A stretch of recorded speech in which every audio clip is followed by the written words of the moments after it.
Greetings out there in YouTube land. This is Morris, man. And as always, I thank you guys for coming to my channel. I'm going to do a response from one of my subscribers because I just recently posted a video entitled Attention Young Bass Players, something that I noticed. And in that video, I discussed this, how I noticed within the last 15 years, the way that studio musicians are recording. And I give you a good example. In the 80s or 70s, when a group of studio musicians came in to do a track, they kept it uniform, meaning that they just played it the way it's supposed to be played without any extra added ghost notes, fills, and all this other stuff, because the musicians are the backdrop. Unless you are the artist, like you Marcus Miller, you Victor Wooten, yeah, you're supposed to cut loose because you the man. But when you're a hired hand and you got a centerpiece in the front as far as a vocalist, you can't be overplaying the singer and clashing with the singer because you're doing too much. And I noticed that a lot of the songs that I hear today, these guys have no clue. They're good musicians, but they have no clue as far as too much to.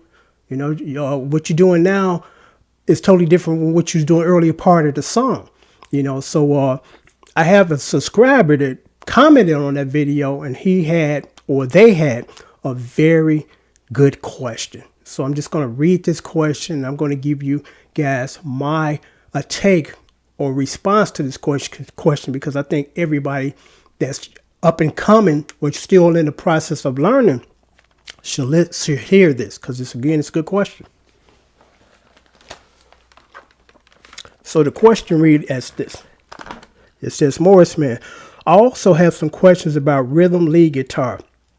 I'm not entirely sure how to explain it, but how do you know what octaves and rhythm to play so you're not stepping on the singer or other musicians? Do you have a video on that? No, I don't. Actually, that's a good question. I'm going to do that now. In the 60s, when, say, for instance, you're a musician that's a part of the Motown group, or the Motown family or stable, responsible for cranking out all those great 60s songs and 70s songs. Thank you. The writer would write the song. Say, for instance, Smokey Robinson wrote the song. When the musicians come in, they had at that time, and I'm quite sure they don't even have this in the studio now. Young guys now that are playing don't even know that this position existed. A musical director and producer, or either. Sometimes it's the same person. But what that person is responsible for is arranging the song where you're not clashing with the singer. You're not clashing with another musician. Now, there's some musicians that have the ability, and I like to think that I'm one of them because I've done this many times in the studio. You can listen to everything what's going on. And you say, okay, this will fit. If I do this, it's going to clash or it doesn't work. It's not a good idea.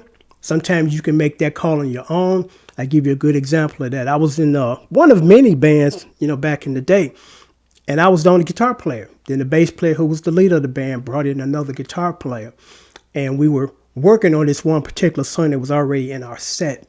And what the guitar player did that came in was basically mimic what I was doing, playing the same chords, the same voicing. So I didn't say anything because I'm not trying to, get anybody upset or step on toes. I know what I need to do. What I did was I decided to play an octave above him to make it work, instead of we got two dudes on the same stage playing the exact same thing. One ain't necessary. Sometimes when you have an ear, you can make those, on the fly decisions and say, okay, let's do this.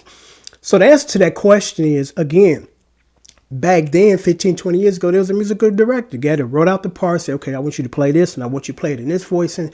I want you to do this, I want you to play in this voicing. And then you have, again, people that can just get together and they just by ear and feel that they can say, okay, this works, this doesn't work.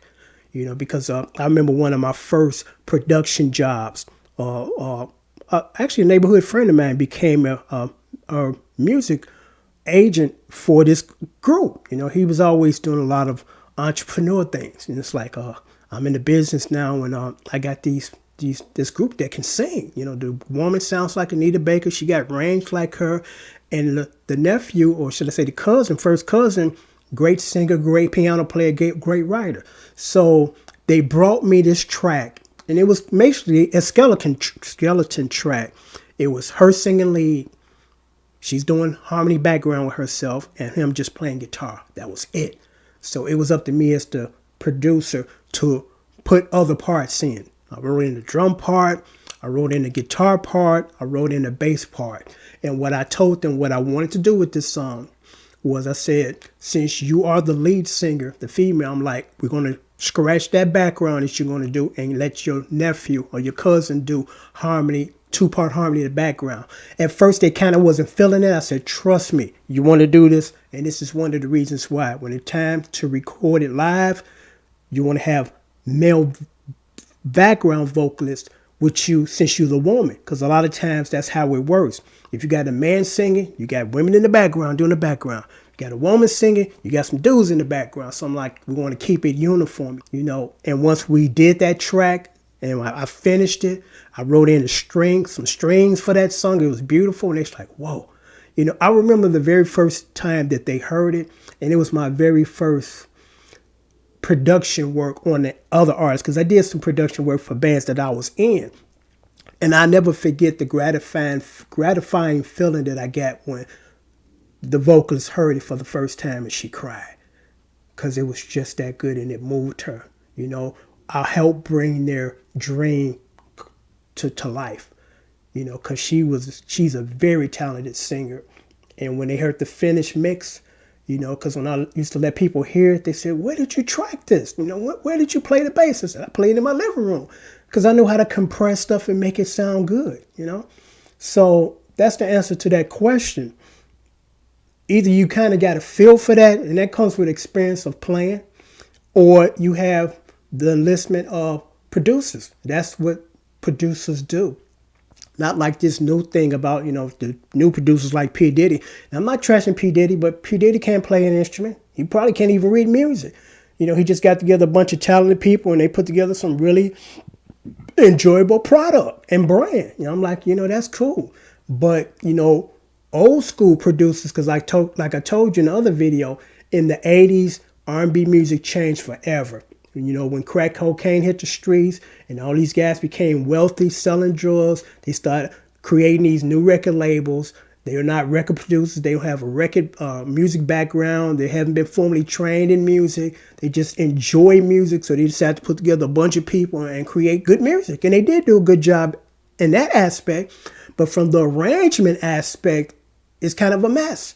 You know, because again, that's one reason why most people enjoy 60s, 70s music, 50, 60, 60, 70 music, because the majority of those songs had professional musicians on them. They had professional singers. They had producers. They had musical arrangers, people that studied this. You know, just like when they say the golden era of TV or movies was the 40s. And one reason is the people that was behind the camera were professionals. The people that were in front of the cameras, meaning the actors, were professional. The directors, the cinematographer, all of those guys were professionals. Now, fast forward 40 years later, you got a guy that can sing well. Now he wants to act, and they want to put him in front of a camera because he's going to sell product for them. But he can't act worth a damn, you know. And it's just unfortunate that it's like that now. Because, I mean, me and my wife enjoy sitting back watching the Humphrey Bogart movie or the Frankenstein, because, like, these are good movies. The stuff now is like brain dead and poorly put together. But now it's not about putting together a great product. It's about making money. That's first and foremost, making money. And that's what they want to do. You know, I'm going to mention this and then I'm going to sign off as another example. The movie Purple Rain was a classic. I actually went to go see that movie at the show about 10 times. I think that's the most I've ever went to the show to see one movie, you know, over and over, because it was just that good. And there's many reasons why it was that good. And one of them is, you know, Prince was a phenomenal entertainer. But the people that put together the movie, they were professional movie people, professional directors, professional script people, professional writers, professional cameras.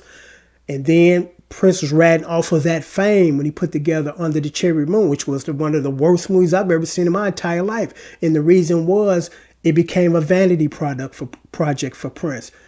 Prince didn't go get professional directors and camera people. He wanted to do it on his own terms, knowing nothing about how you put together a movie. You know, he's good at putting together great music, but when it comes to putting together music, totally didn't have the set for that, you know, the skill set.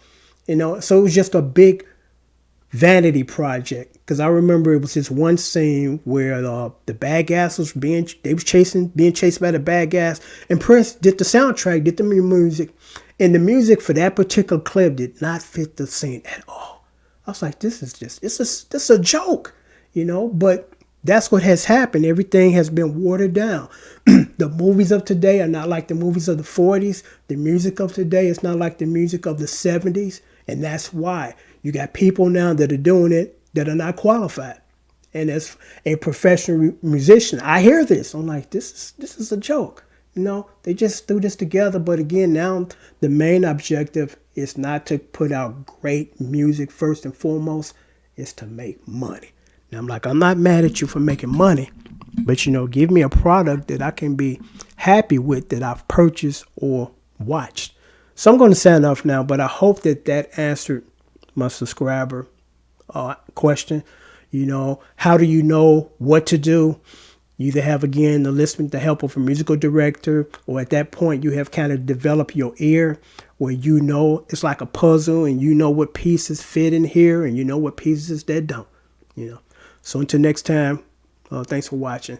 It comes with experience. The more you do it and the more you study good records, because I study the greats. I studied the greats of the 70s, the 60s, and the 50s, and even the 40s. So that's why I was able to develop, you know, quite fast or quickly and do a good job at what I do, because I'm studying what they did. I'm like, well, what did they do? And I'm listening to it. I'm like, okay. But unfortunately, the music of the day, and I'm not trashing it, but it's the truth. It's not a good place to kind of study. You know, it's not a good sounding, or just not good to study it. You know, study the greats, and then, you know, playing the stuff of today is piece of cake. Because back then, 2-minute song had all these chords and changing of keys. You fast forward to 20 years, 30 years, 40 years later, 6-minute song. 6 minutes is too long, because it's like, make your point and be done. It's just rehashing something that started in the early part of the song. It's only usually like 3 chords. You're lucky if you do get a bridge out of these songs of today, you know. But again, I'm not knocking or trashing. Unfortunately, it's about just making money. If we can make money with sticking a sock on a rooster head and letting him strut around the stage, they'll do that, you know. Till next time, take care.